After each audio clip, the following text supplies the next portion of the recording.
इसी महीने की पहली तारीख से देश में 3 नए क्रिमिनल कानून लागू कर दिए गए, लेकिन माना जा रहा है कि 3 नए कानूनों के कई प्रावधानों में ऐसे ग्रे एरियाज यानी संदेहास्पद विषय हैं जिन पर सवाल खड़े हो रहे हैं। जैसे कि पुलिस हिरासत की समय सीमा बढ़ाकर 90 दिन करने से जमानत के अधिकार पर असर पड़ सकता है। अडल्ट्री का प्रावधान पीछे के रास्ते से जारी रखा गया है और खास बात यह कि दोषी सिर्फ पुरुष को ही माना जाएगा।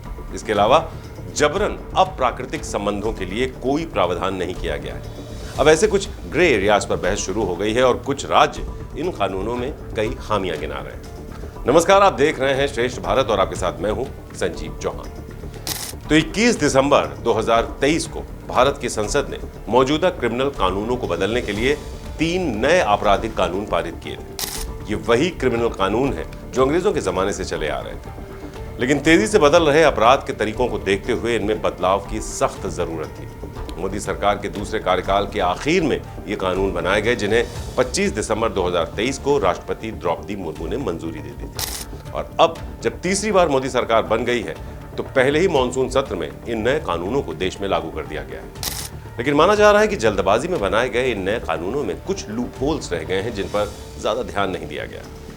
पहला, पुलिस रिमांड 15 दिन से बढ़ाकर 90 दिन की।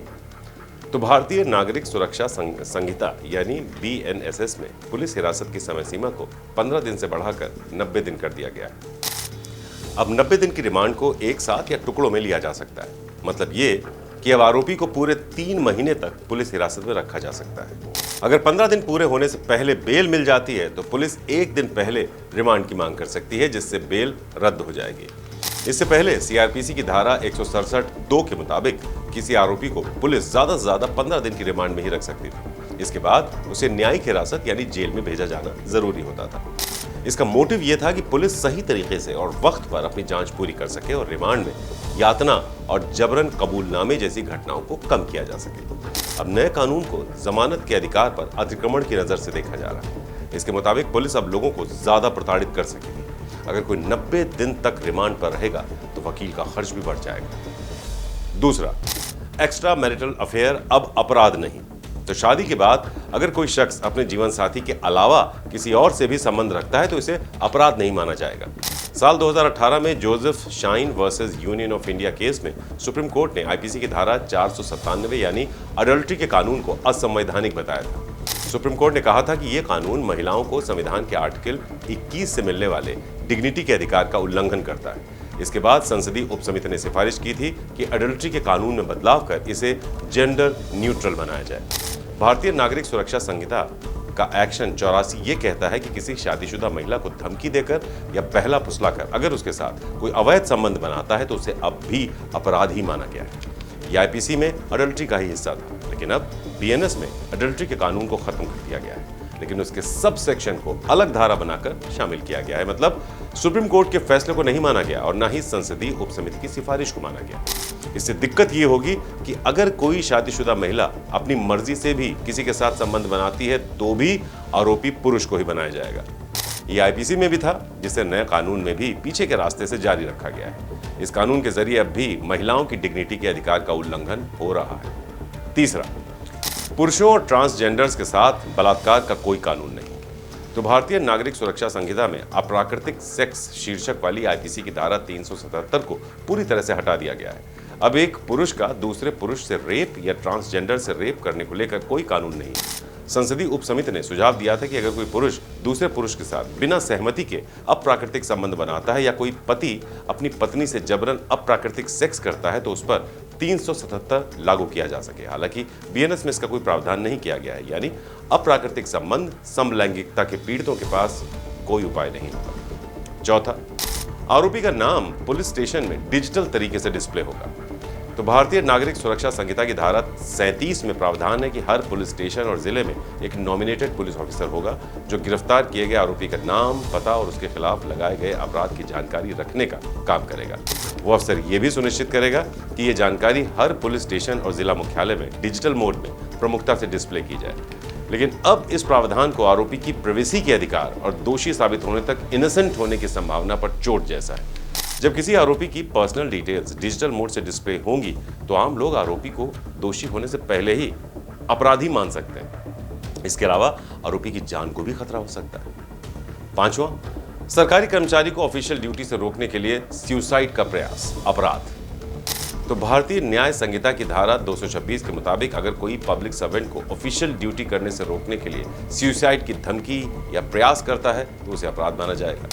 इसमें 1 साल की सजा और जुर्माना या दोनों ही हो सकते हैं। अब इस कानून के बारे में कहा जा रहा है कि लोगों के विरोध करने के अधिकार को छीना जा रहा है उनसे। छठा, पहली बार कम्युनिटी सर्विस का जिक्र सजा के तौर पर किया गया। तो बीएनएस और बीएनएसएस में एक नई सजा कम्युनिटी सर्विस का जिक्र किया गया है। बीएनएस की धारा 4F में कहा गया है कि मृत्युदंड, उम्र कैद, कठोर और साधारण कैद जैसी सजाओं के बीच कम्युनिटी सर्विस लगाई जा सकती है। बीएनएसएस की धारा 23 में भी कम्युनिटी सर्विस के बारे में बताया गया है। कम्युनिटी सर्विस का मतलब वो काम जिसे कोर्ट किसी दोषी को सजा के तौर पर दे सकता है, जिससे समाज को फायदा पहुंचे। अब इस कानून के बारे में कहा जा रहा है कि यह नहीं बताया गया कि कम्युनिटी सर्विस क्या होगी।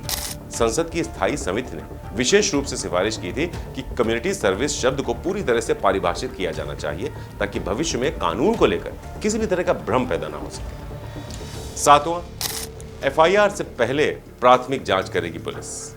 तो साल 2013 का एक केस था जिसमें सुप्रीम कोर्ट ने ललिता कुमार बनाम उत्तर प्रदेश सरकार के एक मामले में फैसला दिया था कि सीरियस क्राइम का पता चलने पर एफआईआर दर्ज होनी चाहिए, लेकिन एक्सेप्शन के तौर पर सिर्फ कुछ मामलों में ही एफआईआर से पहले प्राथमिक जांच की छूट दी गई थी।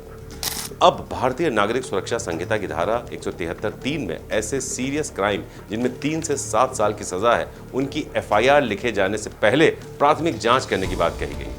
इससे आम आदमी को भी परेशानी हो सकती है। ऐसे मामलों में प्राथमिक जांच का बहाना देकर पुलिस एफआईआर दर्ज करने में देरी कर सकती है, जबकि सुप्रीम कोर्ट ने साफ कहा है कि सीरियस क्राइम में सजा की परवाह किए बिना पुलिस अधिकारी को एफआईआर दर्ज करनी ही होगी।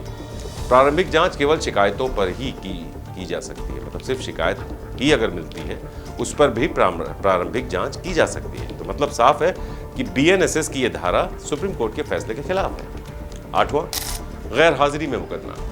तो बीएनएसएस की धारा 355(1) में किसी भी अपराध के आरोपी पर उसकी गैर हाजिरी में मुकदमा चलाया जा सकता है और दोषी ठहराया जा सकता है।